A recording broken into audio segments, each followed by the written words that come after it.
Hi guys, today we are going to do this design right here using all custom product from my shop at Tinovo shop. I'm Tinovo and welcome to my nail art class. So first I am going to do the deer, of course. And if you wonder about this beautiful blue color right here, this is a matte chrome. And it's been done with these two products right here. So first product is shadow. I am going to take a nails and apply shadow all over the nails. And if you're wondering about shadow and what it does, shadow is like a chrome bond. So when you apply this and cure for 60 seconds, it is chrome ready, meaning you don't need any extra top coat or anything like that to apply chrome. Chrome will stick directly onto shadow. So apply all over and cure for 60 seconds. Okay, and if anybody have problem with chrome wrinkle up on them, shadow is also a perfect solution for that because it doesn't cause any wrinkle when you use shadow.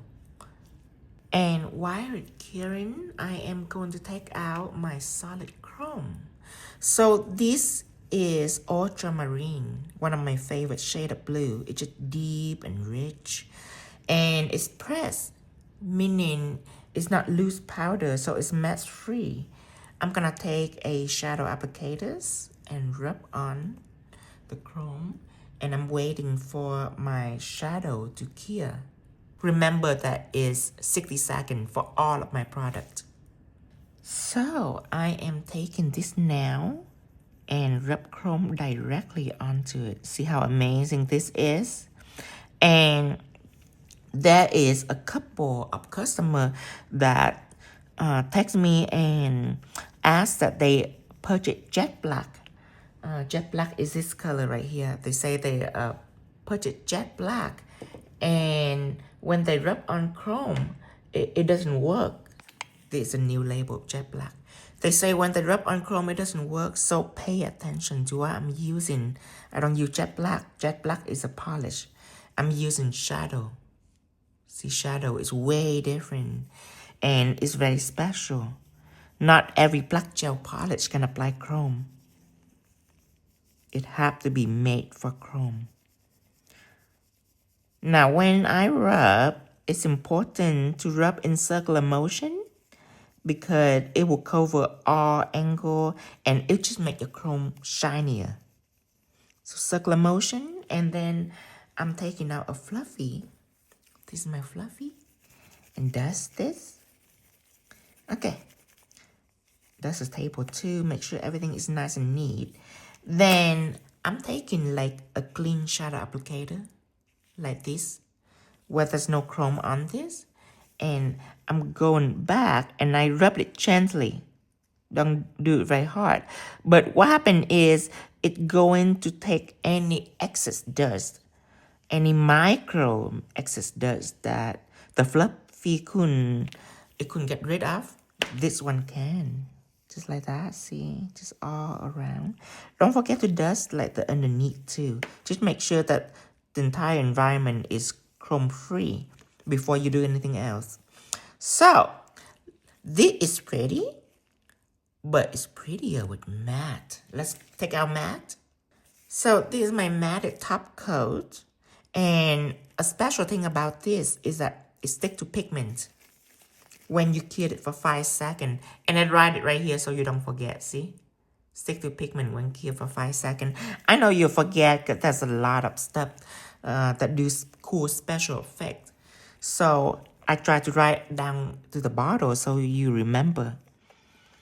I'm gonna apply all over this, and notice how prettier the color have become when the top coat is on it. So I just want you to notice, see, this is a color of my solid chrome when I rub it on, but know that when I put top coat on, it's like 10 times better.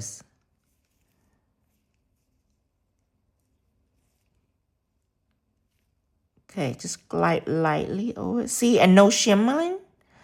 Usually when you have a chrome that have too big of a particle, it becomes shimmery, like glitter, which I don't like. I hate it. I love shiny chrome like this. See how electrified it become? Wait until you see it matte though. This is what it looks like when it shines. I love the shadow on both sides and the brightness in the center. All of my solid chrome is like that. Wait until you see the red. Red is amazing too, but this blue, ultramarine blue.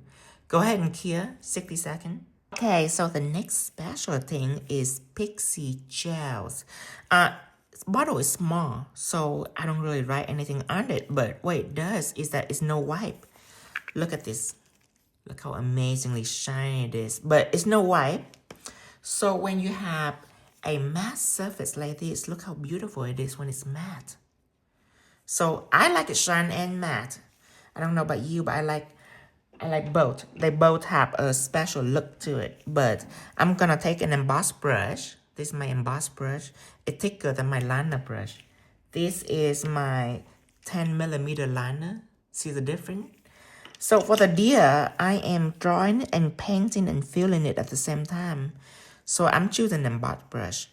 And I pick up some glitters. Okay, this is reflective. Even in daylight, reflective. Even without flash. But what I'm gonna do is I am going to paint a deer on this. But you see, back in the day, when I have like glitter like this on a matte surface, let me go ahead and paint some on the nail. Okay, if I have this on a matte surface, when it's clear, guess what I have to do? To keep the matte surface, I have to spray top coat on the gel. And it's not very fun because it's time consuming. But you see, I make this gel to what you don't need top coat. So you can draw whatever you like on a matte background like this. And when you clear, you're done. It's amazing. And a lot of people love pixie gel just for that. And the fact that it's so smooth. And the glitter is solid at the same time. Solid glitter but thin and smooth gels. That is a winner combo for me. So I'm painting a circle. Why I'm talking? Just to start. Because right now, when I'm designing, I'm going to show you step by step. So circle first. And the nose. Okay, this is how the nose is going to go.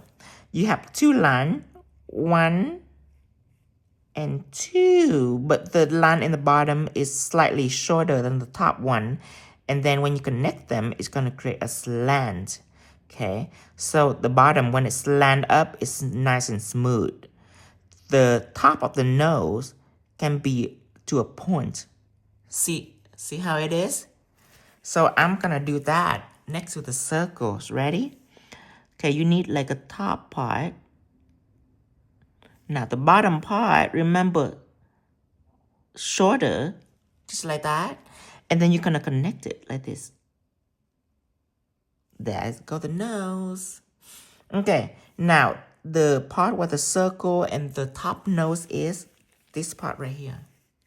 So see, it's top the nose and then this is a circle.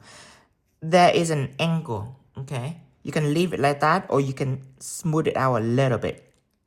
You can do that too. But you don't want to smooth too much, then you will lose the dimension of the head and the nose. See the head and the nose? You don't want to lose that little dimension. You can smooth it out or not. Just be very careful. Now, let's go ahead and draw the neck.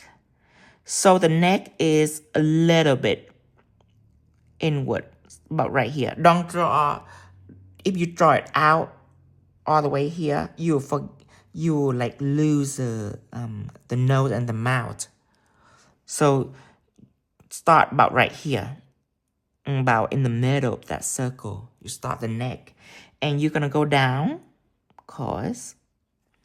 So that's the neck. Okay, see the proportion? It's just a little bit longer than the head, but that's it. Don't be too greedy. Don't draw the neck too long. So we're gonna go over this side and we're gonna match it, and then fill it up. Okay, so this is what we got so far. So far, so good, right? Very easy. I'm gonna break it all down for you. So next is the chest. So the jet is equal to the neck, which is from here to here.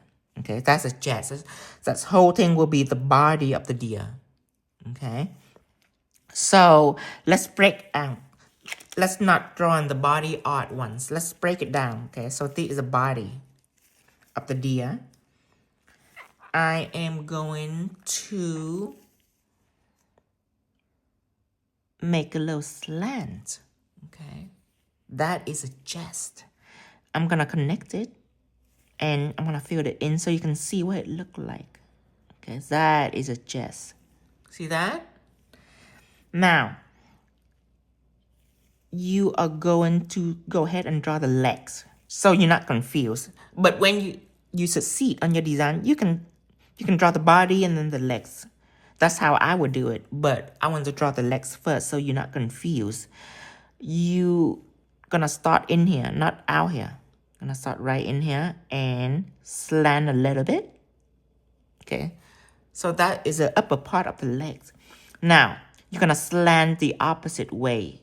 You slant outward like this. Okay, and the bottom part gonna be slender right at the wrist. Right here, gonna be a little slender. Okay, and then the legs, you need me to draw on the palette for this. So there is the legs, the feet. The feet is a little weird. So the feet is a hoof, okay? So it's like a triangle, like this. But it's not a normal triangle. It's slanted like this. This side is larger, this side is shorter, and you connect this. So this is the bottom of the hoof. Okay, this is the back of the hoop. So the front of the hoop is a little round. See? Kind of like a triangle, but a little different, right? You're going to do that, and the feet is right up here. So the feet is here. The heel is good, but the fronts, you need to smoothen it out with the hoof. So that is the feet of the horse. Okay? Onto here, but very small. That's why I need to draw on a palette like that so you can see much better because it's small. But the detail are very specific, so if you incorrect, then it can ruin the whole design. Okay, so that's the legs. Then the other side. So now you can take the chest and smoothen it out with the legs. Like this. And then start to draw another leg. This is on the other side. And then you just slant and then you slant it again inward.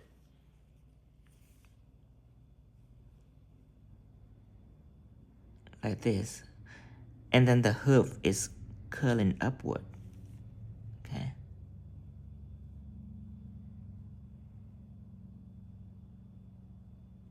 Okay. So that is it so far. You can make this a little bigger. Okay. So that's your deer so far. Okay. And I'm actually going to pop in the ears just so you can see visualize much better on the head. Just a little leaf shape going on here. Just like that. Okay. See that? Save the antler for later. We're going to have a talk about the antler. So let's go ahead and do the belly. Okay. And I want you to wrap the dimension because the distance between the front leg to the hind leg are small. The belly is only this long. Okay, that gonna be a lot of problem for a lot of people because in kindergarten we do the belly really long, like the doodle, like a peppermint dogs, or like a poodle. Not a poodle. I forgot the name of the dog, but it's like a sausage. It's like a hot dog. So you don't want the deer like a hot dog. So this is gonna be the belly. This is the end of your chest. This is the top of your chest. Okay? You're gonna draw out. So this straight, slant, and then flat. Okay, draw in the belly. You can curve a little bit like that. So that's the belly. Okay, see? Now the butt. The butt are almost connected to the belly, but you just need to know all them part so you not get confused. Little circle, you can give it a big booty or you can give a flat booty, just depend on you. Okay, just like that, a circle. Fill in that circle. You see the difference? It's not one whole piece, there's a different part. Okay, so the reason why you need to draw the butt separately, because from then on, you're gonna draw the hind leg, which is a little curve. Okay, I'm gonna draw it on a palette too, because this also is complicated. Okay, so this is a circle for the butt. Now, the hind leg, pay attention, this is one curve, okay? Like as an angle, like a slant, but curve it. Okay, now this, you go down, right, straight down. And then you're gonna have this little extra part right here going out, okay? So remember a curve, they go straight down, out. Then now you can slant it in the opposite way and add in the hoof, and there go the hind legs. And it's connected to the belly. See all that? And you add in the tails. Be very specific on the part. Don't just draw one whole piece. Until you can master the deer perfectly, then at that point you can draw however you like. But at first you have to follow the rules. So there you go, one drumstick. Yummy. Now go ahead and slant it oppositely. Just like this. And add in the hoof. Okay, you can draw another leg, okay, like this. You can draw another legs, like that, like that. That's on the other side, okay? However, I'm not going to do that. This is going to be a three-legged deer. I'm going to give people the impression that the other leg is right behind the hind leg, so you don't see it. But the reason why I do this because we're going to bedazzle the deer. Another legs, you will lose a deer immediately. I promise you. Blingy doesn't allow you to be very detailed. When you bling something, it's a silhouette. You want it as simple as possible, because if you draw another legs, this will look like an octopus or something weird, but not a deer. So you gotta make sure your viewer know what you are blinging out. So make this simple. Then you add in little deer tails. Okay. Now here come the antler. So when you draw the antler, I like to call it a horn, but sometimes people correct me, so I have to be exact. It's an antler. So an antler or a deer horn, you are going to, I'm gonna go ahead and draw it for you so you don't get confused. This is how I'm drawing the antler. Okay, this is the head. The antler is kind of going up and slanted out and curve up. So it's like a sway, okay? I'm gonna draw the other side too so you don't get confused. It's mirror. Okay, now I'm gonna add one little branch right here, the antler branch. I don't know the technical term for it, but a branch going up. Now, right here, you want another branch. So it's like a slingshot, okay? Another branch. And then down here in the middle, another branch. And this is usually the longest, okay? And you can do another branch up here, but it's unnecessary. You can just leave it like that. Okay, so that is the dimension of the horn. Horn go in all shape and size, but when you are designer, you don't want to try to be too specific with nature. You want to choose a pattern that are flattery, and you want to stick with it. So the horn, I'm gonna go up, slant, and then up again like a sway, and then make another branch up here like a slingshot, like a Y, like a letter Y. And then in the middle, you go all out, so like this. And then you add a little thing right here. It's always have that. I noticed the deer always have the antler like this. But this, I do the same antler in every single deer because I think this is the most attractive. This is my selected pattern for the reindeer design alone. I'm always gonna do the antler like this. And this silhouette, you can repeat it as many times as possible. This is an attractive silhouette. So you're done with this silhouette. This is the hardest part, but it's not hard anymore because I break it all out. So now you are guaranteed to do this silhouette perfectly like this. So you're gonna cure this 60 seconds. Okay, the next step is bedazzle, of course. But I'm just gonna, since we added, I'm gonna draw the heart, I'm gonna draw the 𝐤𝐿𝐴 pattern and then bedazzle them at the same time. The reason is when I work with gels, I might have this out, I might have this out, I might have this out and this out on the table, okay? But when I work with blings, I'm gonna put all this up and switch completely to bling because it's a different setting. I like to do it like that to keep everything organized. So since we are still designing, we're gonna design everything before we blink. So nothing else. And the reason why I teach you these two designs, the 𝐤𝐿𝐴 and the heart, is because it's a little different. If it's completely the same step and the same material, I wouldn't even teach it to you. I would just do the deer. But it's a little different. So we want to start out with nude. Okay, this is cream nude.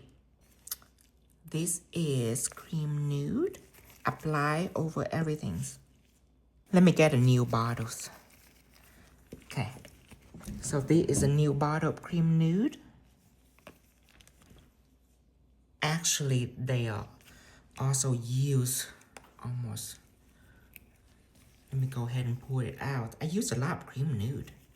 Okay, so this bottle is also doesn't have a lot of gel on it. So I'm just gonna pour it out so I can use it easily. I do that when my gel is almost run out. I always pour it out. Just so you don't waste a lot of time applying and trying to dip in and take more gel. Okay, I can use it while I'm placing this upside down in another place so it can start pouring down while I'm painting. Okay, I am going to apply over the surface. I can see why I use it a lot. And a lot of people love cream nude just because it's fair. It's a fair color. It's not too yellow. It's not too brown. It's not too dark. It's not too pink. It's just very fair and neutral. So I'm going to apply over the entire nails. Oh, I got a hair right here. Take it out.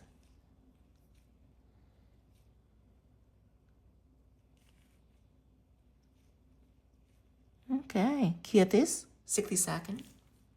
Okay, I'm gonna do this. Okay, so take this, paint it on. This side is already have another puddle right here for me. See, this is a way that I save time is I'm using this puddle while I'm making another puddle in another place. And top gel, meaning top coat. So these, when you cure, when you're done, you don't have to apply any top coat. Your client can just walk out the door just like this. Okay, cure this to 60 seconds. Okay, so after the first nail is cure, I'm gonna apply another coat. Now, when I work on client, I never apply two coats because they now are either natural or acrylic. It doesn't have any color on it. But one thing that I don't have is crystal clear. See, these nails that I use are crystal clear. It's impossible for your client nail bed to have crystal clear. So usually I only apply one coat to keep it natural on my client. But I apply two coats on the nails because it's clear. So it's see-through. Okay, I'm gonna take this out. And I'm done pouring. This is the last coat. So pretty, these colors. Okay, so I am going to lightly glide over it, and then I'm gonna cure for 60 seconds and I'm done. Okay, 60-second cure. Okay, so I'm gonna take this out of the way. Now, you already see what I used for the previous now. Okay, now for the next now, this chrome stay, this need to go. Why?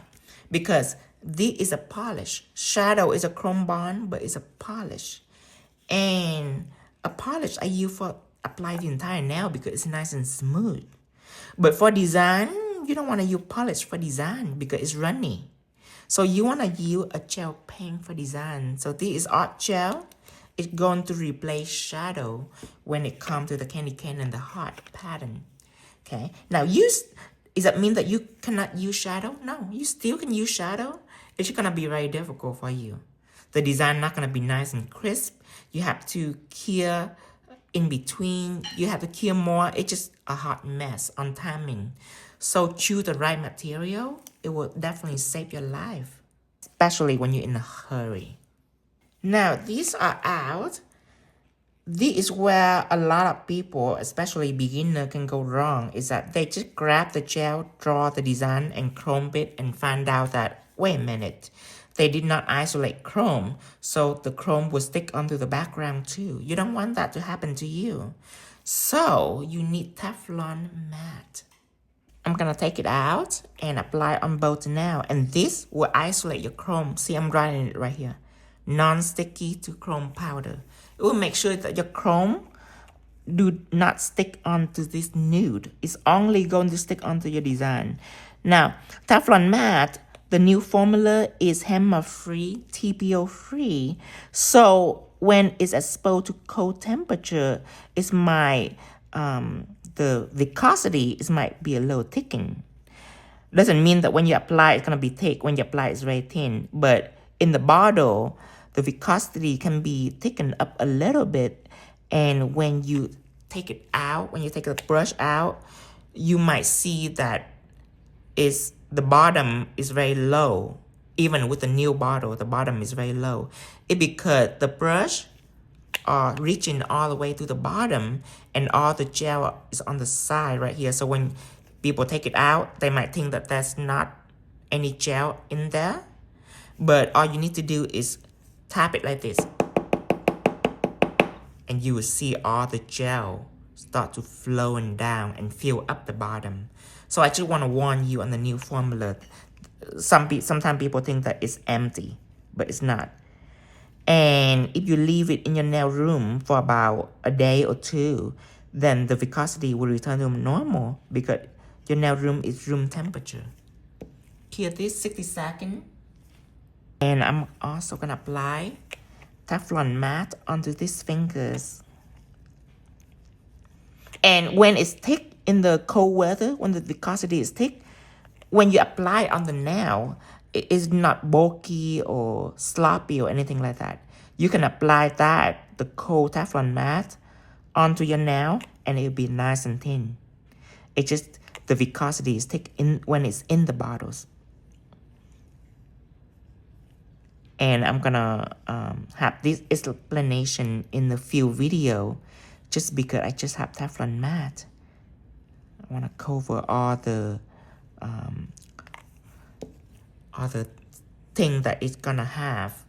Like when people take the brush out and they think that it's empty, I just wanna cover that. Just wanna be thoroughly in details. Okay, so we are curing that. The next step will be drawing. So black art gel. Now, I'm also want to cover something like this. Okay, metal effect gel. So before I use black metal effect gel for design, people love it. It's very thin, smooth, very pigmented. So black metal effect is $24.99. Now black art gel are only $9.99. So it's cheaper. It's because when I make black art gel, I make it for painting. So I need it to be cheaper for people to paint because they use a lot of art gel. They only use metal effect once in a while. But the thing is, both of these can apply chrome at the same time. It can apply chrome. This might be a little bit better, but they both can do the same things. It's just that with this, it's very pigmented, so you need to be careful. It's for professional. You need to apply thinly so it can cure correctly, and then you apply chrome. When you use art gel, you can do it however you like. Even if it's a little thick, it still can be fine. Art gel is amazing when it comes to flaw. You know, when people doesn't know how to apply gels, it's very smooth, it's cured correctly. So when it comes to chrome design, I'd rather use black art gel really for these. Unless I do little lines like lace or little details, then I would definitely use this. But for like color block, meaning really big design block, I like to use art gel because it's smooth. This heart gonna be amazingly smooth. Okay, so emboss brush, of course, because we're doing color block.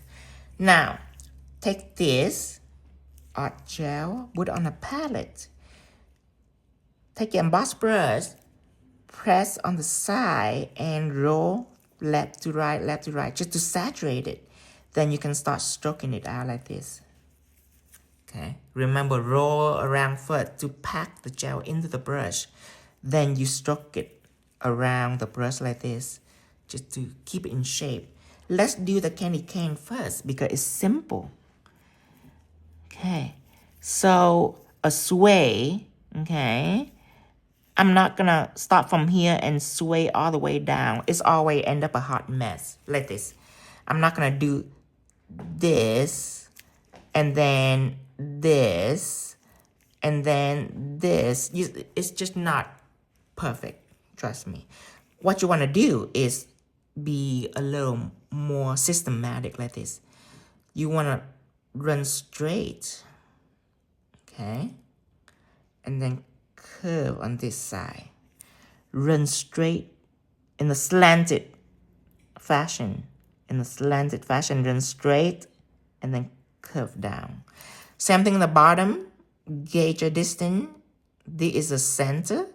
Run straight, curve.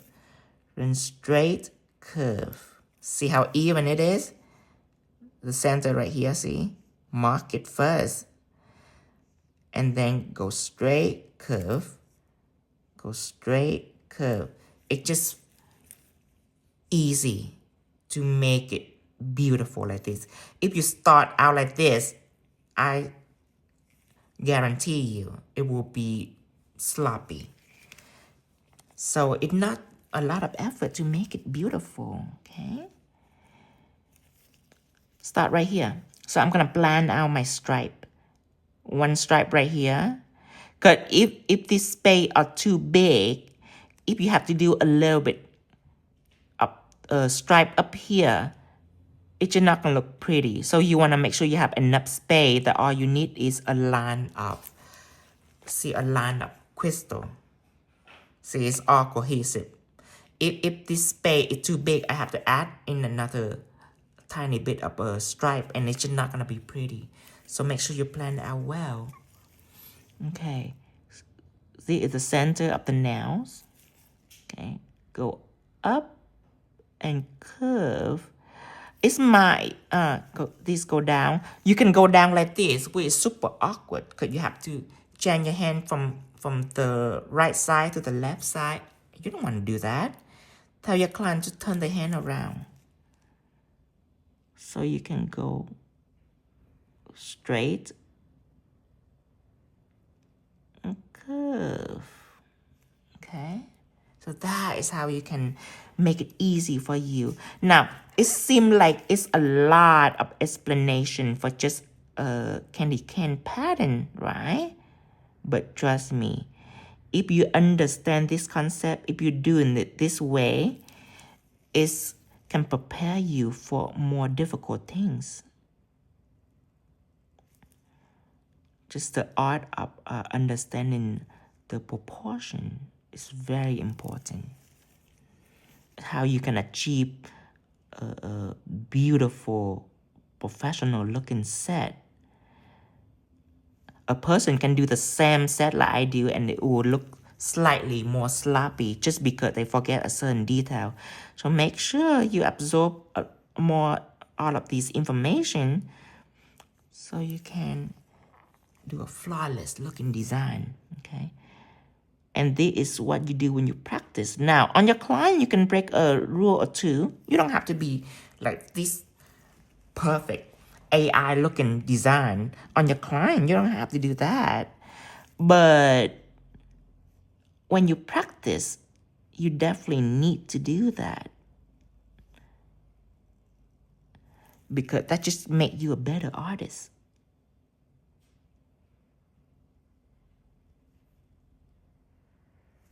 See, I'm just dissecting it like that, and I'm just drawing it part by part like that.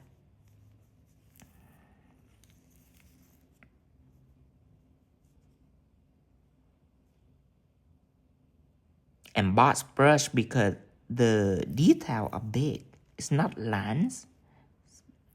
Big detail. I use this brush just to save time. I got a little hair right here. Try to take it out. Okay.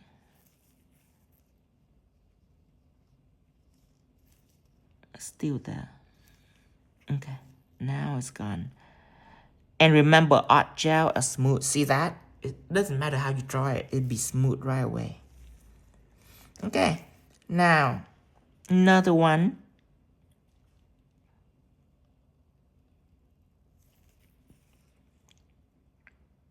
Going all the way down. Now, why am I don't switch the nail over like before? It's because it's at the end. At the end, I can be in the bottom, so it's not too awkward. But up here, I have to be all the way on this side and then switch my hand over. I'm not doing that. That's crazy. Okay. Now, fill it in. The reason why I do the candy cane first, because the next one is the heart, and it's a little bit different when it comes to the strategy. Let's go ahead and clear this. For the heart, I can use this brush, okay? But for you, if you're beginners, I suggest that you start out with like liners. And why? Because you see this split right here? These little V-shaped split are very details. And if you're not getting used to using embossed brush, it might be a little sloppy right around that little slit. So I'm gonna use a liner brush just to show you. Mark your center. Okay, let's go ahead and do it like this. This is how wide the heart gonna be. Now, from here, people have different ways to draw. They can go over here and draw a big curve. I'm not going to do that. I know I'm not going to do that well. So you probably not going to do that well neither. Like this, like this. People sometimes would think that they can just go over here and do a big curve, right? And they might be able to. The thing is, you have to repeat that. Because this side gonna be mirror, right? So you have to do over here and do a big curve. Are they look the same? No. And it's not gonna be that drastic, but it's just a sample on imperfection. So in order to make it perfect, again, you have to have a system. This is a top of the heart on this side. Okay, so you already know that. So obviously you can mark on the other side. So that is your top. Okay, and let's go from top all the way down to the bottom. Okay, just like that. And you can go ahead and do this side if you want, or you can just finish it like this. It's up to you. Curve all the way down. Okay, sometimes people can continue. I have to like complete this side just because maybe it's a part of the OCD or something, but curve on this side. Usually, I will have to go all the way down just to complete 1/2 the heart. But that's not effective to teach because that's just gonna confuse you. So I'm gonna go ahead and finish this side. Curve all the way down. So now, of course, it's perfect. It's mirror. People wonder why. So now you know that is a way that you can make it perfect. Okay, again, the bottom. Okay, so you're gonna curve, but eventually the curve is going to end up become a straight line. So you're gonna curve, but to about right here, that's when it shoots to a straight line. Okay. So before I used to do the straight line first, but I discovered that that's not a good way to do it. Because when you curve, you have to match it. And most likely, you're not going to match it. So we're going to go in here. Curve. And go straight down. Same thing here.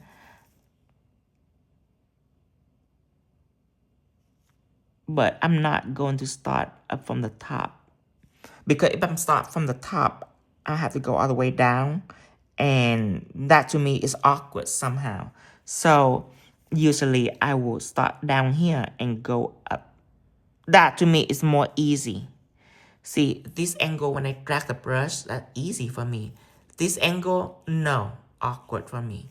You gotta know your angle too, so you can design more efficient. Sorry for a lot of explanation, but I know you need it. Okay, now you're gonna fill everything in. That is when you're gonna grab your emboss brush. Fill it in.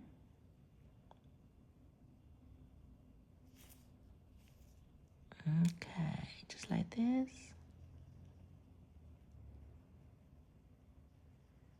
Okay, over on this side, fill it in.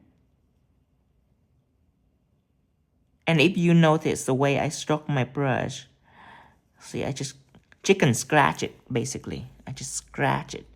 But it doesn't matter how you do it, your surface will be so smooth. That is what I love the most about art gels. It's easy. Of course, I have other gel like one stroke liner for professional, which is way more opaque than art gel. But when it comes to cell leveling, it couldn't compare to art gel. Art gel is amazing at cell leveling. Okay, now you're ready to cure.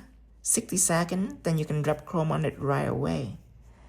Oh, that's a little piece of dirt right here. I want to make sure I get it, or else it will show up on my chrome.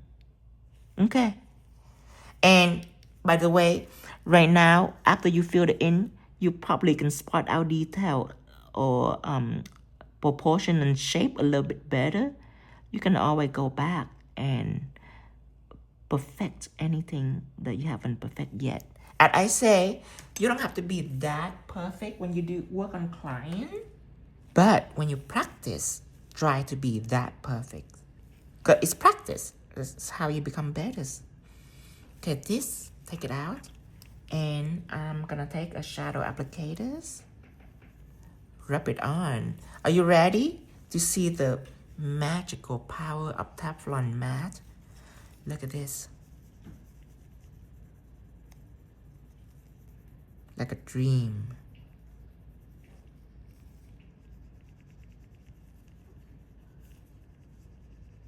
Okay, rub it in, rub it in.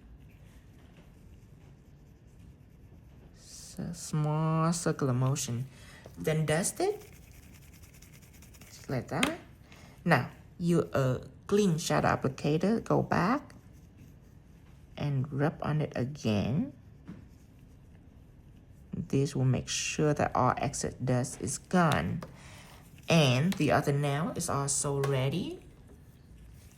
Rub it in.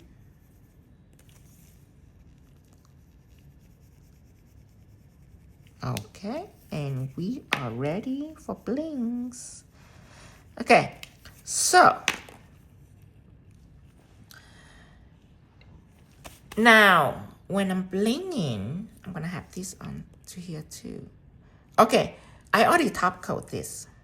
Okay, I already top coat this and then draw, and then I'm gonna bling. So I'm not gonna top coat again. It's already have top coat. So when I'm bling this out, I have to seal around the deer carefully so it doesn't go out on the beautiful matte background. These will be different. Good. I'm gonna bling first and then I'm gonna top coat with matte. Okay, and the reason why is I don't want to top coat this. I want to bling this out. If I have to top coat, I have to like go in between all these intricate details and in between here. I don't want to. That's too much work. So I top coat it first. Now these are simple. So I'd rather put bling first because when I top coat, I can go around the bling like that. And that will further going to seal it and secure this so it doesn't come up on your client. See, this is easy enough that I can do top coat around the bling. And that's really healthy for the blings, for the crystal.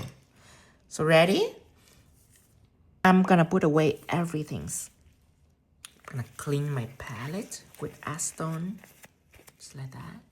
So to set out the blings, I'm gonna show you. I need some triangle tray.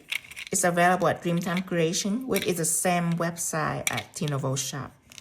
Okay, so I have 5. I'm gonna take out SS5. This is Dreamtime Crystal. Okay, they have all color, all shape, all size.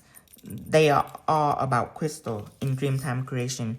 On my website, on my side, I have some crystal kit, like crystal set in the bling section, but I just have a few. But if you want like more color, more size, you can order from the same website. It's just you have to search for it. The reason why I have kit. See my website, when I scroll all the way to bling, see there, I only have a few kit in here, a few set. That's it, just a few set.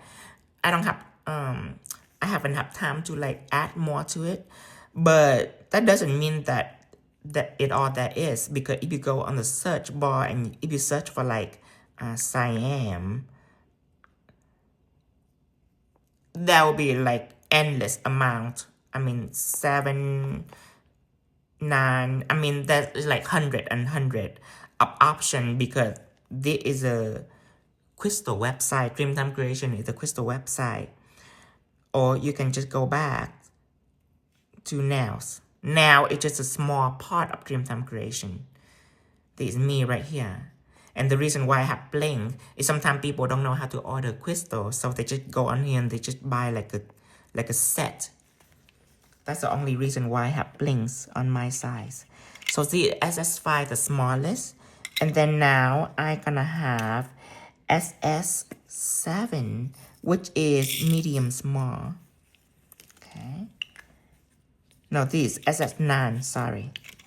This is SS7 right here. Okay, medium small. SS9 is medium. And then I have SS12 and SS16. Okay, medium large and large.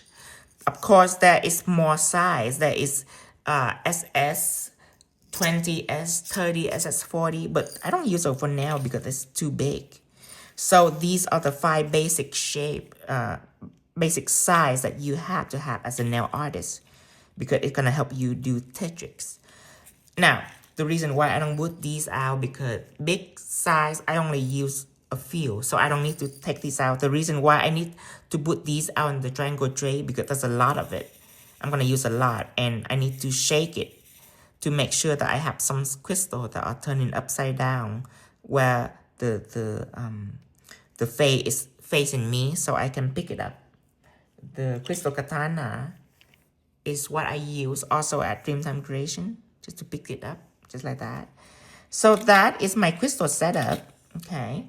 Now I also have some space here for the beads. I gotta get bead out too. These right here are 𝐿6 millimeters and 𝐿8 millimeter. This is the smallest. Okay, I have it by itself like this. I also have this. See this? This is assortments. So you can use an assortment, but for the small size, I like to have it by itself because people use it the most. Let's go ahead and put it out. Just don't use it straight from the jar, because if you do that, your bead gonna get stick to the jar. It's gonna be unpleasant to work with it. So have it out like this. Okay. And if some of it are stick to each other, you can just take your finger and just sort of massage in it, just so it all loose and come apart like this. Then let's put a nail on the sides. I'm gonna have it all out. Bead right here closest to me, and the smallest side SS5 closest to me. The rest are up here. Also need clear texture gels. Have it out. And then you gotta have brush out too. This is the emboss brush. Okay, you're gonna pick up bead with this. So this is how you prep it. You're gonna take clear texture gels, and you're gonna soak it into this brush, and then you're gonna stroke it out. Okay, so you don't want a lot of gel, you just want it to be sticky. So that is how I prep it. See, the head is really pointy. You want that. So I'm gonna pick up brush with that. And then 10 millimeter liner is just for applying gels. I know it's a completely opposite. You would think that I apply gel with embossed brush, but when I apply the gel, I want the line to be thin. So I'm gonna use this liner. But when I pick up brush, I need something a little stronger, especially if I pick up bigger beads. And then a coloring brush is for filling, for securing using top coat. And this is the best brush to use with top coat. So have it all out. Trust me, when you preparing like this, then it's gonna go faster for you. So let's do the deer first. You are going to, for the deer, just because the design is really big, I'm just gonna use the embossed brush to fill in the deer. But when I do line work, blinking line with crystal, then that's when I'm gonna use the 10 millimeters. So I'm painting on the deer. Don't make a mistake by applying too much gels into the surface. It doesn't matter you have a lot of gel or not enough gels, or I'm not mean not enough, but just a thin amount of gel or a lot of gel. That's not gonna make your securing process better. If you have a lot of gel, it's gonna flood your crystal and make it unattractive.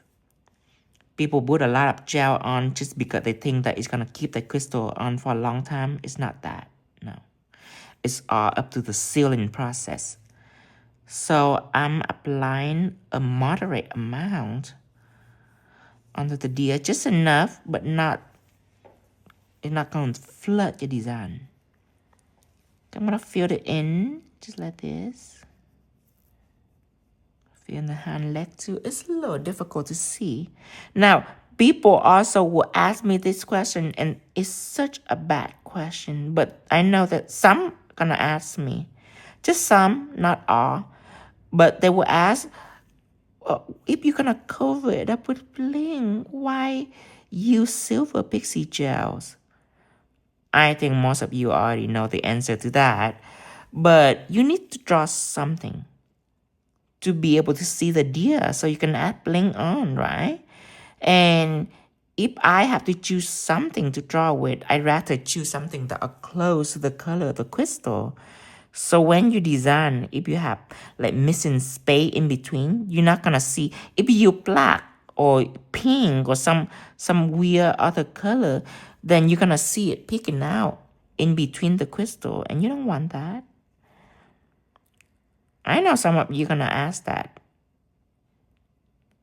It's not a good question, but it's there. Okay, I am gonna do the horn too.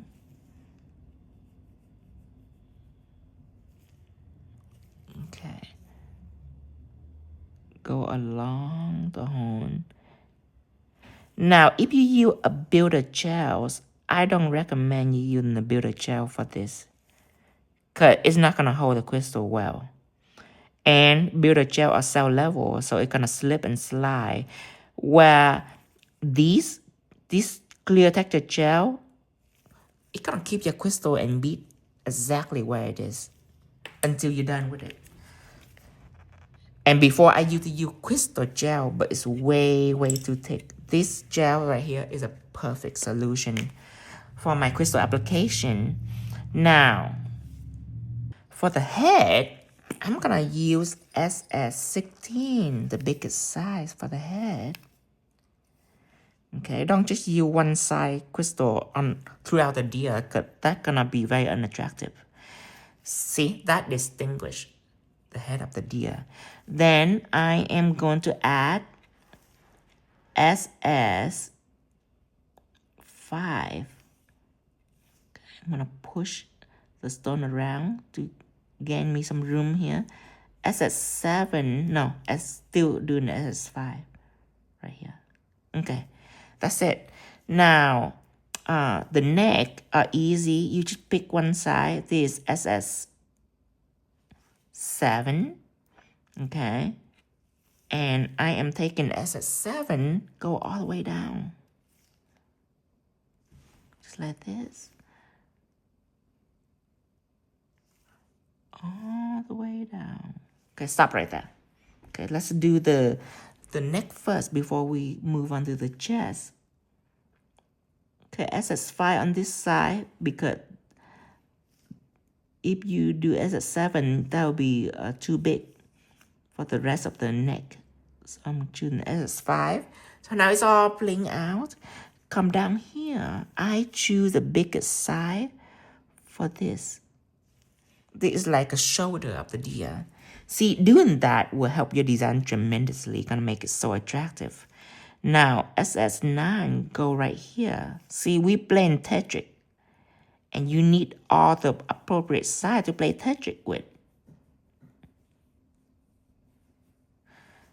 See that? Now, let's go ahead and pop in the legs. So you want one of the SS9, and now SS7 following it.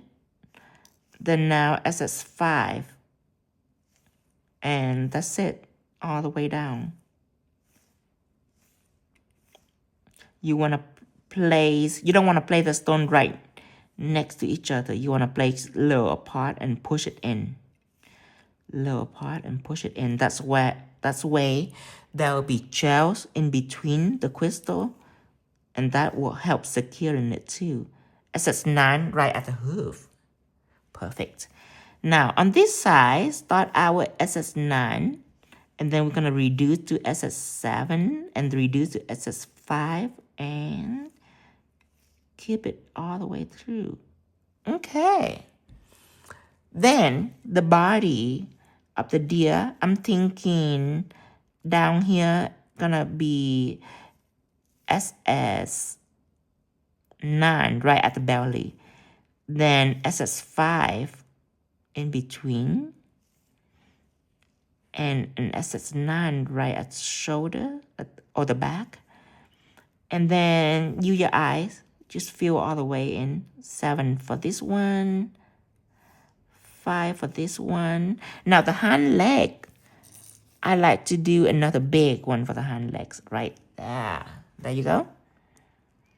And then again, use your eyes to fit in the rest. I would say that an SS5 right here. Right here. And pop in a 7. So this is Dreamtime crystal. And Dreamtime crystal made in the same place as Austria. Austria is where Swarovski is made. And Dreamtime crystal made in the same place. And there are only one crystal company in Austria. So you can put 2 and 2 together. Because if you want to buy Swarovski crystal, you have to make an online application. So Swarovski can track you. But if you don't want to make an online application, you buy Dreamtime crystal. Because Dreamtime crystal, we take it from a extremely reputable crystal company in the entire world, the best crystal quality of them all, made in Austria. And we take it and repackage it. That is the deal that Swarovski, that's a deal that crystal company have give us in order for us to sell day stone without an online application. We have to repackage it to Dreamtime crystal. So I would say that the quality of Dreamtime crystal versus the quality of Swarovski crystal is identical. Identical quality, which is mean the same. Okay, I'm gonna blend this right here. Now I need my keys. So this is my keys right here. I am going to take my keys like a leaf shape, apply on the tails and on the ear, but I need more gels. I can see already that I need just a little more because the gel not gonna stick the stone in place and hold it forever. No, that's not how gel works. Gel is help the crystal to sink in. Give me a second here. Okay, help the crystal to sink in, and then it coated around the crystal to hold it like a prong. Like how if you have a diamond ring, you know. Oh, it don't have to be diamond. If you have a ring, you know. To secure the stone, that gotta be stuck around the stone.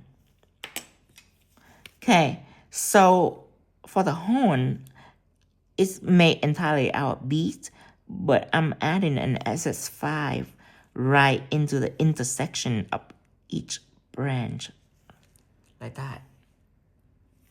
Take one more up here. There. You don't have to do it like that, but I think that's attractive. Okay, now it's time for beads. So put it down and use an embossed brush, but this is too much gel. Okay, take a palette and run it through so it's nice and slim. Don't have a lot of gels. Now, I'm not gonna beat the horn yet. I'm gonna go down here and you wanna add a little bead in between of these crystal. Now, these are very healthy for crystal. It acts as a crystal guard because you cannot put top coat on the crystal. You have to put it around the crystal or else it cover up the facet of the crystal, which is a cut that make it sparkly. It will cover it. So you cannot top coat the crystal, but you can top coat the beads because the beads are flat. It don't have any facet. It's smooth, not flat, smooth. So if you apply a bead in between crystal, and guess what? You have to top coat the beads, right? And that's gonna act like a prong to hold your crystal in place. That is a story that I want to talk to you about why we waiting for me to get this done.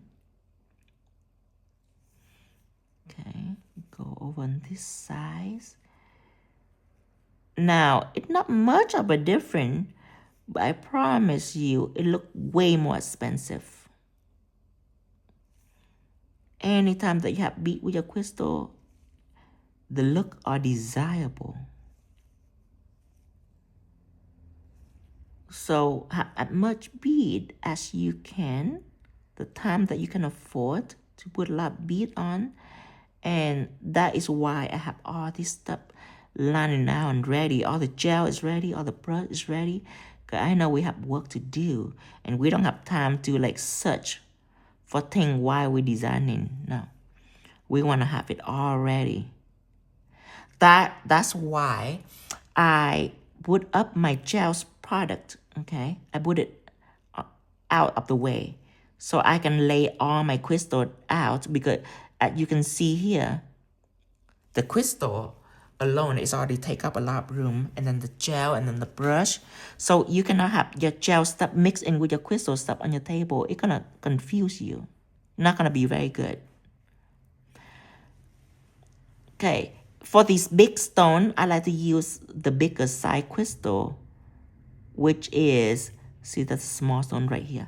I want to get a big one, which is 8 millimeters. Because wherever you have bigger stone, the space in between is also big. So that's why I have different size of beads ready. Okay, another big one right at the booty right here. Okay. Okay, so I don't have gel right here. That's why my bead doesn't stick. So I have to pick up some bead. So using not enough gel is not a good thing. And using a lot of gel is not a good thing either. Try to be perfect. A moderate amount that able to sink your crystal in and have enough for your beads. Just like this. Okay.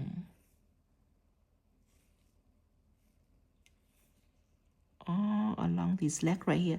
Now you see that every time I pick up bead, it's exactly one bead.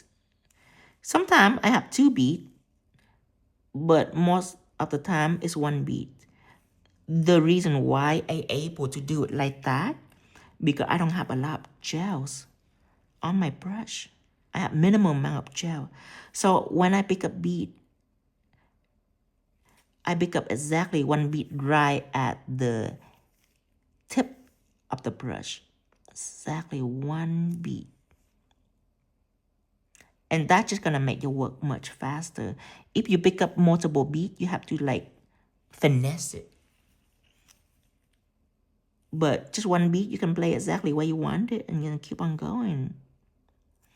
Now, another thing that you might notice is whenever I place it, the bead, I place it down to the surface, it stay right there. It's let go immediately.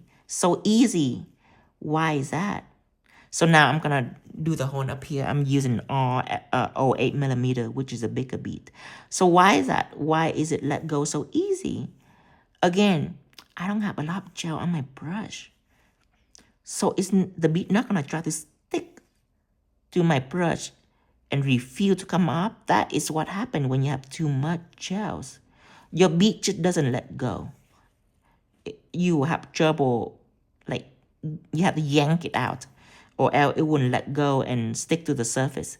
But when you have minimum amount of gels on your brush, it let go so easily. So that is exactly what I'm doing right now. It becomes up 1 bead at a time. See, that is a science to it. You know, when I first start out, I'm not a big fan of bead. I hate bead. It takes so long, you guys. But when you know the tool, the material, when you know all the do's and don'ts, how to prep your brush, what brush to use, what gel to use. Before that, I'm using builder gel. That is not very smart. To use builder gel for beading, for crystal, that's not very smart. Because builder gel, it run on you. It slip on you. It's not staying. You have no idea how many people nowadays still use builder gels just because no one informed them that there is a different gel for bead and crystal other than just builder gel or crystal gels. Especially in the house of Tinos, I have different elements for you to use to design, and it will be much easier. It's just a few more beads before we are completely done with this amazing deer. And I have a lot of explanation, and hopefully you remember all of it. Just for you to finish this design efficiently. Cure this. Now I am going to take out Shine It and put it on a nail art palette because we are about to seal this deer. And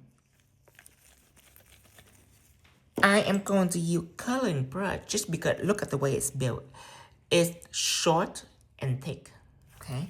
It's soaked in top coat so well that right now, the brush are in shape. It's not dripping with gels, but I can zoom in to let you see that it have a lot of top coat. Okay, that is a perfect brush, coloring brush, perfect brush to work with top coat and seal crystal.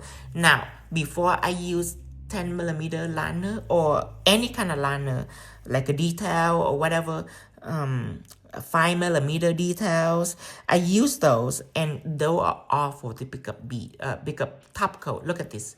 The top coat are thin. It's gonna drip all over your brush, and when you place it down to seal your crystal, it's gonna drip all over. It's gonna make it so unattractive. And if you don't pick up a lot of gels, since this is a liner brush, it's not enough. It's not enough top coat for you to seal. See, you want to seal it like this, you have to apply over and over and over and over again. So if you pick a lot of top coat, it's not going to stay. It's going to drip all over. So this brush will turn your sealing game into a nightmare. Like when you heard of sealing crystal, you will run like 10 miles away from it just because it's so difficult to use this brush to seal. But this brush are heaven to seal with. Let me show you. So right now it's already packed with top coat. Let's zoom all the way in. Okay, let's seal the horn first. Look at how easy this is. I don't even need to pick up more top coat. It holds so much top coat. See that? Now you're ready to flash cure. The reason is top coat are liquidy. It's not a gel paint. It's a top coat. So it's gonna be runny and it's very unpredictable. So you need to flash cure every few minutes of applying, or every few steps.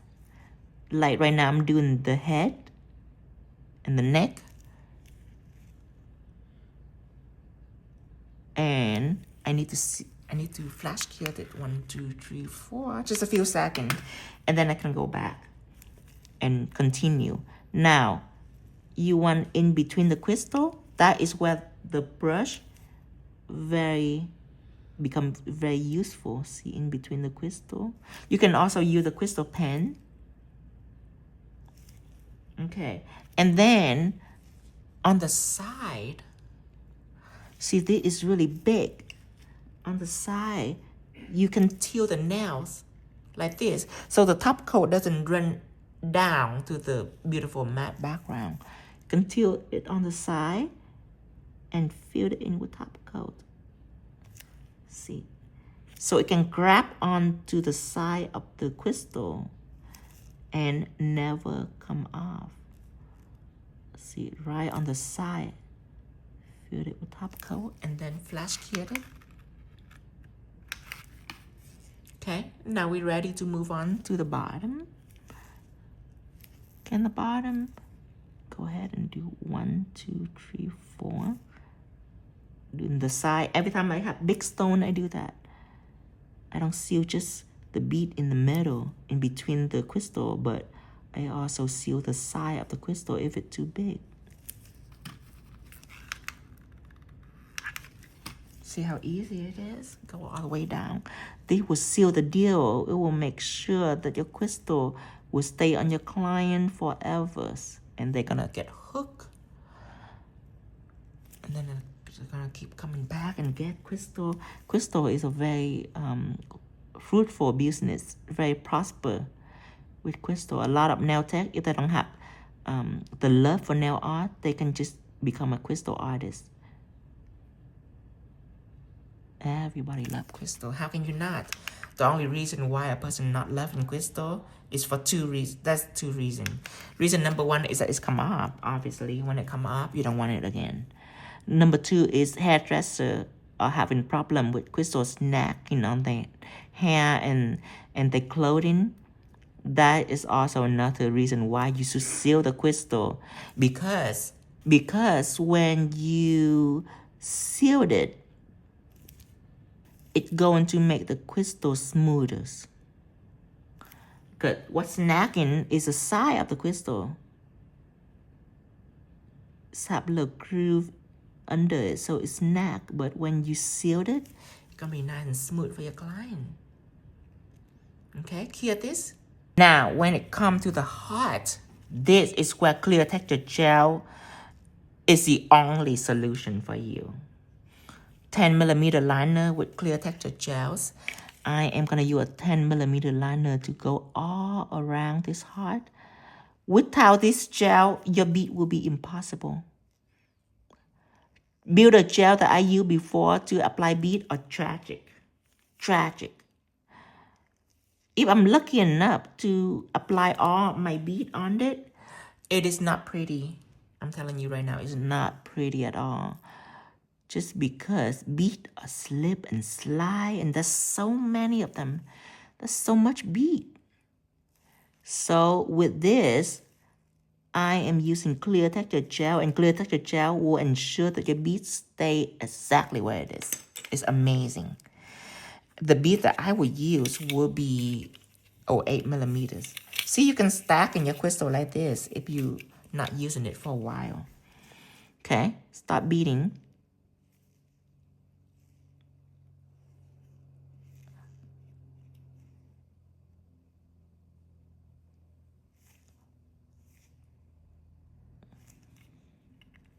All repetition, and you see how I place my bead right underneath this nail. That is how you need to be when you're working with your client at your salon. Is you need it directly underneath so you don't have to reach anywhere far to get the bead.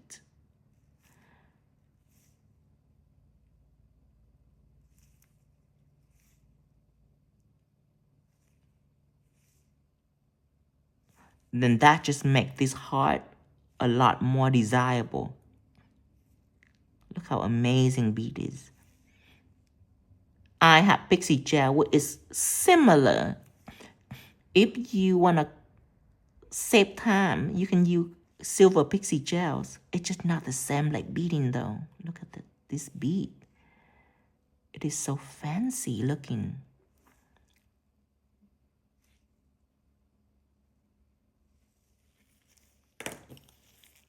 I feel like I need more gels. It depends. If you work with a small bead like 6mm, you might not need too much gel, but this is 08, so it's slightly bigger. And the bigger the bead, the little more gel is needed.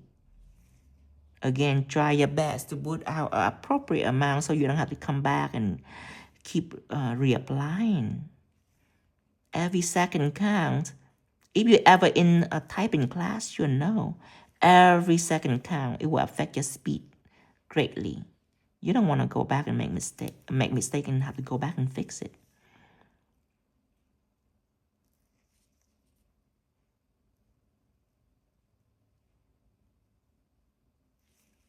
Okay. Keep going all the way down. With Builder Gel right now, I already want to cry. Because what happened with Builder Gel is if I get to hear this line, it's not going to be perfect. It's going to be awful. With a lot of beater, you know exactly what I'm talking about. Because you already have experience with the madness of caviar bead. But look how beautiful this is. That's going to make you addicted to beading. Because I love beading. Since the day I discovered clear texture gel, I watch out for any opportunity that I have to apply bead. Just because it's made the design so valuable. You can have some designs that are absolutely simple. Like the heart right here is simple. But the bead make it so much more valuable. Like people want to pay more. It looks three-dimensional and encrusted and luxurious.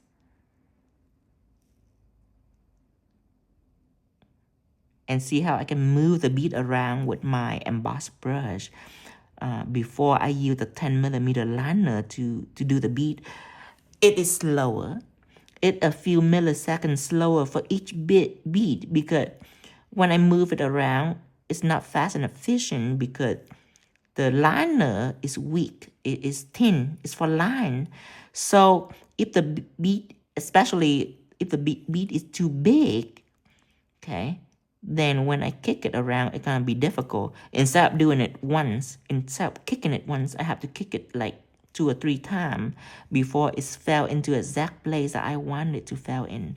So just a few milliseconds for each bead, but if you do like 200 beads, then it's gonna waste like a couple minutes, you know, or more. Actually, maybe it's gonna waste like 10 or 15 minutes. So that's why I changed my brush technique. When it comes to beading, I choose the embossed brush because it works better. Every year, my technique is updated slightly. Anytime that I spot out an opportunity to make it easier, I will. Because my work are very intricate, that you can see here. There's a lot of detail. There's a lot of dimension. So if I can make it faster, why not? Look at this. Look at this beauty. I'm gonna shake it a little bit. Shake it. Every time that I shake it, people go crazy because that is like magic. You cannot do this to build a gel. It'll be a hot mess. Look at that. Perfection. Now cure this. 60 seconds. I'm taking the deer out and put it right here for you to indulge. And you don't have to wait for a full 60 seconds. You can just flash cure and then keep on going. So I'm doing these. It's need flame. This shape is flame and this shape is raindrop. So it's need 2 more fancy shape. Okay, I'm gonna take a flame out and a raindrop out. Make sure that it's turned facing up. And I am taking a bunch of marquise out. I need marquise. Okay. Now, apply clear texture gels. Notice that you are going to have top coat on it because you haven't top coat yet. So, you're gonna seal later. You can just apply it like this, okay? Because you're gonna put on top coat later. Just like that. Quick and fast. How about what down here? Same things. Just like that. You don't need a lot of gel. If you choose to do this, you better do it thin. If you're gonna do it a little thicker, then you have to be like precise because you don't want it to be all lumpy on you. Okay? Just a thin coat.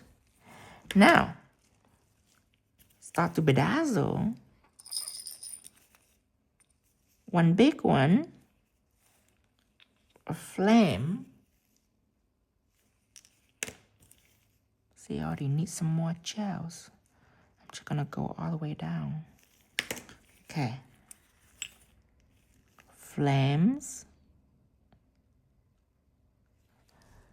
Also, Dreamtime crystal. Isn't that like super sparkly? Okay. Then I need a marquise on each side like a snowflake. That's what inspired me for this pattern. I wanted it to look snowflake-ish. Not like an actual snowflake, but just like it have branches going out. See, 1, 2, 3 on each side, like the arm of the snowflake. And let's go down here and add a big stone on it. I would say that this size is SS9. And then I like 2 marquise stacking up like this.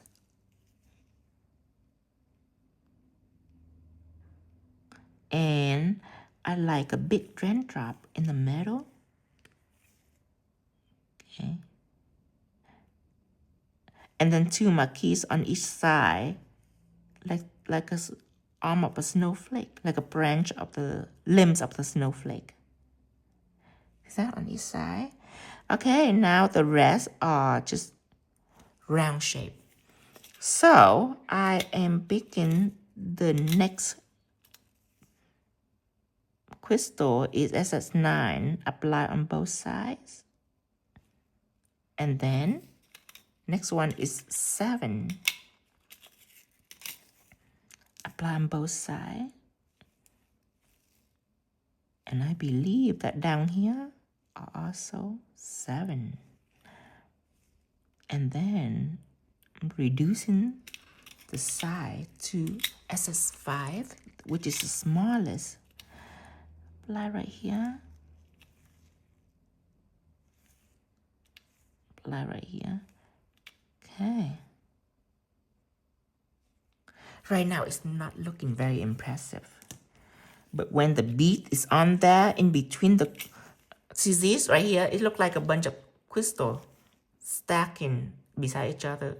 It's cute, but it's nothing compared to when I put the bead on.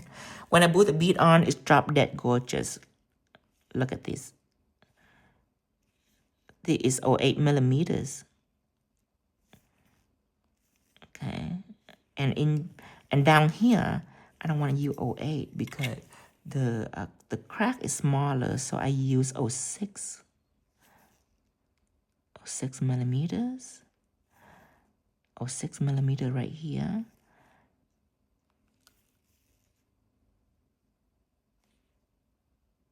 Okay, another 06 millimeters.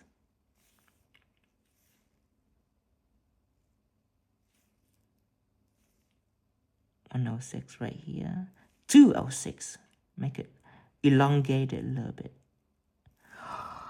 Look at that. Look at this. See this side? It's so naked.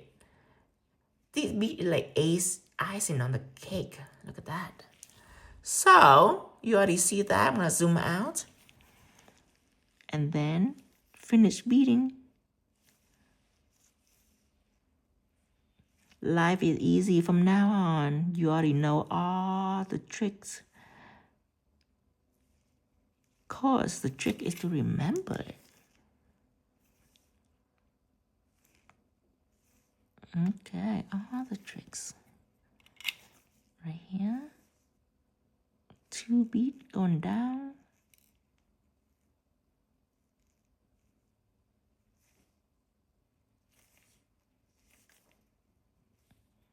Okay, and then, oh, and if your client have problem with like the crystal being pointy, I have a solution for you too. I am gonna apply a big bead, 08 millimeter, right at the tails right here, and then follow up with a smaller 06 millimeter bead, and it will gradually go down instead of just a point. It's blend out that point.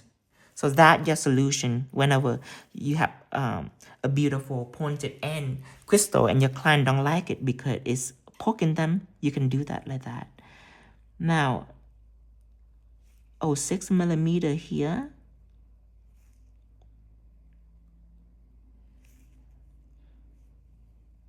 Just like this. And in here, 08 millimeters, because the crack is bigger. Bigger crack, bigger beads. Small crack, small beads. All common sense. Okay. Put it down here and right here. Just like that. Okay, now up here, I don't have any bead in my design, but I should. An 08 millimeter just to make the transition smoother. An 08 millimeters. Whenever I'm out of gel on my brush, I just touch the surface a little bit, get the gel on the surface. Okay, and of course, some bead right at the end so it doesn't scratch a client. These are okay because it's short, but these raindrop and flame are big. So sometimes I did that for my client. Hear this. And we're gonna go ahead and do this finger too. Just because the sealing are the same. The sealing method are the same. So just a line of crystal. 10 millimeter really good for these lines. Just because a bigger brush, the gel seems to be broader. And a broader line of gel, sometimes you can see excess on the side. If your crystal is not big enough and there's so much gel, it's going to bulge out from the side and it's gonna be sloppy. So just a nice thin line like that. Down here too, a nice thin lines. Okay, now I'm gonna put in beads. Just choose not too small, not SS5. SS7 is perfect. But the end have to have SS5. And the reason is the side, if you have big bead, it's gonna be bulky. It's not gonna be good on the side. Now the cuticle is fine. Cuticle, the bead can be big. Okay. But the side, just because of the bulging out, you need smaller beads. See, if I have bigger bigger crystal, it's gonna be so big, it's gonna just stick out. Cuticle are a different dimension. It's staring directly at you, so it doesn't matter. But the side is special. It's different with the surface. I just want you to know that. And oh, another thing. Let's zoom in all the way in really close. So this is what I'm talking about. Whenever you apply crystal, you apply a little apart like this. See, this is further apart and then you push it in. That way, there is a little bit of gel right in the middle. It's gonna help you seal the crystal. So don't just apply it right next to it. I'm gonna do it one more time. See, a little further apart like that, and then you push it in. Okay? That helped a lot, but not a lot of people know it. If I don't teach you directly like this, you're not gonna find out. When you look at me beading, you don't know that I'm putting it a little apart and pushing it in. You don't know that. It seemed like I just putting it right next to the crystal, especially if I do really fast, then you're not gonna be able to spot that secret. So this is an inside secret. It's gonna make anything that can help you keep your crystal on your client hand for a long time. Then you need to know.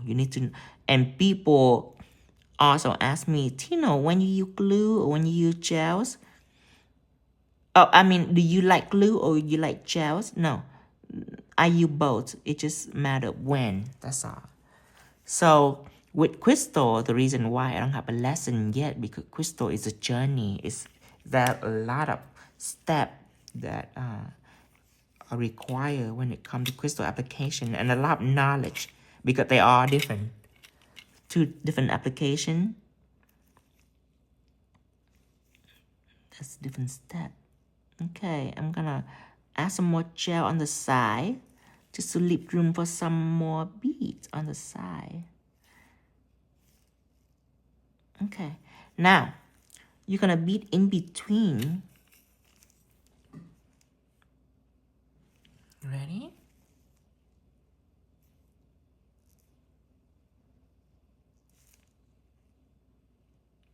This is one proper amount of gel is very important, because if you have to go in and add gel in between the crystal, there is no way. That is too much time consuming. So that's why I prefer a thin line, but build it up to what when you put crystal on, it's splash out on the side just a little bit. Just enough gel for me to put in my bead. Except for this one. There is a missing gel right here, so I have to add in gels. You don't want to do that with every single bead. Want to make sure you have enough.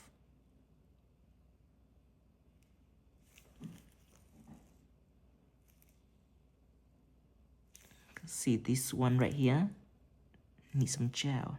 See, every time that you need to add gel, that's time wasting.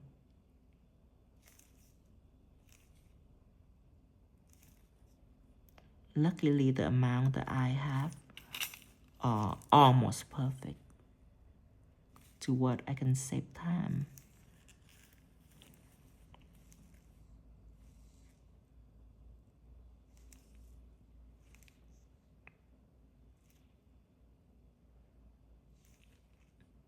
Okay. Almost done with this line.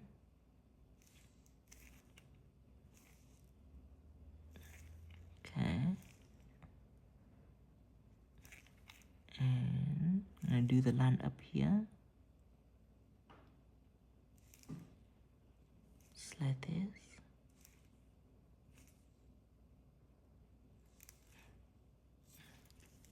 Okay.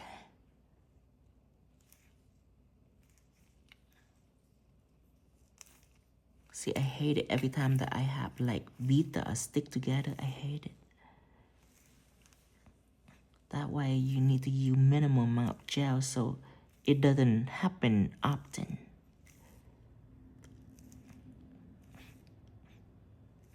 If you have too much bead that stick together, sometimes I just throw away the whole thing and just buy a new one, a new container, just because it's gonna cost you so much time. If a lot of your beads sticking together, you might well just start over and try your best to keep it nice and clean. That is from the way you load in your brush. Be very conscious about it.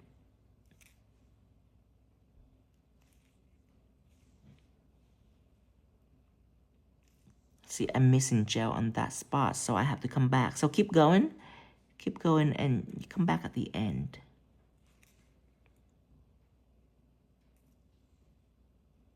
Okay, so I need one right here and one right here. Imagine you have to do that with every single bead. There's just no way. Not like you cannot do that. It's cost so much time.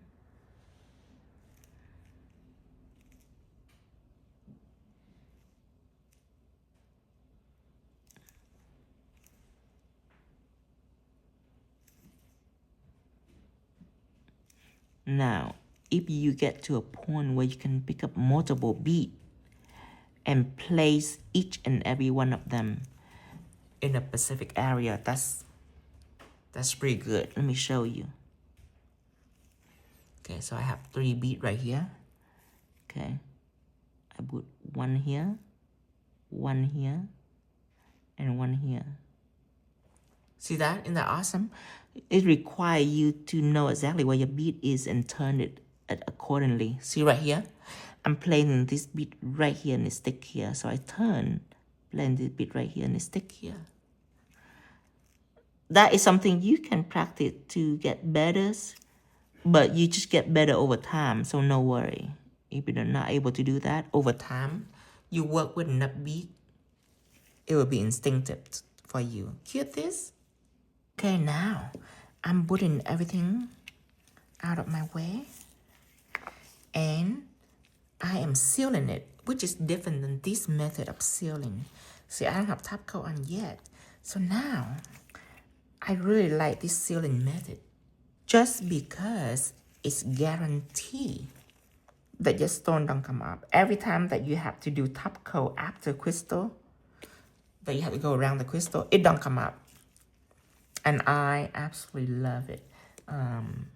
Let's use coloring brush. Emboss brush, sorry. Let's go ahead and wash it. in brush conditioning cleanser. Make sure they have no gels on, and get my matted, okay, emboss brush. Now, I told you that curling brush work best with top coat, okay, when you seal in crystal. Now, the brush that I using is not the coloring brush, it's an emboss brush. The reason why I use emboss brush, because I'm not just sealing the crystal, I'm painting the nails. I need a longer brush for that. A short brush means longer time. So I need a longer brush. An emboss brush will do. It's have enough volume in it that it carry a lot of gels, but it will help me swipe through the design efficiently, faster. Just like that. Now, when you seal the crystal, the reason why you need a shorter brush, because a longer brush, it will make gel spill out of your brush, and it might get onto your background. So that's why I don't use a longer brush when I'm detail sealing it. But when I'm painting the nail, I like to use emboss brush to paint the nails.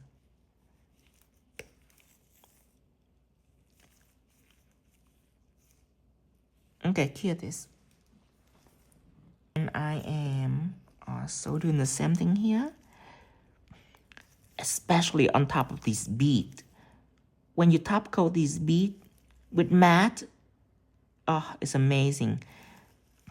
I love whenever I have like a matte nail that need beading, because this is my favorite way to just go on it. Now, when I top coat shine, I'm a little more careful with the bead, because if the result is shiny, you're gonna see glare. See the glare?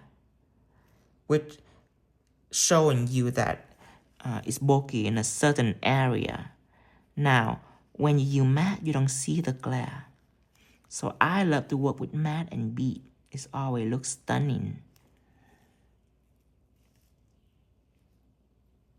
Put down here. Okay, I'm using the excess gels, because I don't want too much top coat. I don't want it to be too bulky. So I noted up here have a little extra top coat. I'm putting it down here. And then now I need more. And this brush is heaven to just apply a top coat around the crystal and the nails and paint it on the nails. Back in the day, I hate every time I have to do this because I use a liner brush, and it's almost impossible with a liner brush to just paint the whole nail like this. It takes so long. And I use a bigger brush, then I couldn't go into these crevices in this small area. So the embossed brush is a perfect in between. It helped me paint, and I can be low details. I love it. Cure this and take this one out. Now, you don't need to seal. It's done. It's done. But I want to show you one very important detail. It will help you understand. Let me zoom into this crystal right here. Do you see that there is a matte layer around the crystal? It's not completely on the crystal, because if I'm on the crystal, it will cover all the facet. But it's around that. Now, when you work with shine, you're not going to notice these details. But when you work with matte, you will notice it. In order for your crystal to stay, the top coat have to be on the edge of the crystal a little bit like that in all the crystal. Because when you take your fingernail and you run through and it doesn't catch, it's slippery, your crystal will never come off. So when I say around the crystal, I'm not just meaning underneath the crystal. I'm meaning on it too, on the sides. And in a situation where you use matte and it's matte your crystal, you can take shine and go around it like this. But I'm still using the embossed brush. And the reason is I'm not sealing. So I don't need a lot of gels. That's why I still using the embossed brush. Now, if I use a lot of gel because I need to seal this, then at that point, the emboss brush can do too, but it not work as well as the coloring brush. The coloring brush can hold a lot of gels. Perfect for sealing. But you just reshining. You're not sealing it. See? It's perfect now. See that? Flawless. People will never know. People will never know. Because if you shine, you still need to go on the edge like this. But because you're not applying top coat over the entire bead, you still can see the cut of the bead very well.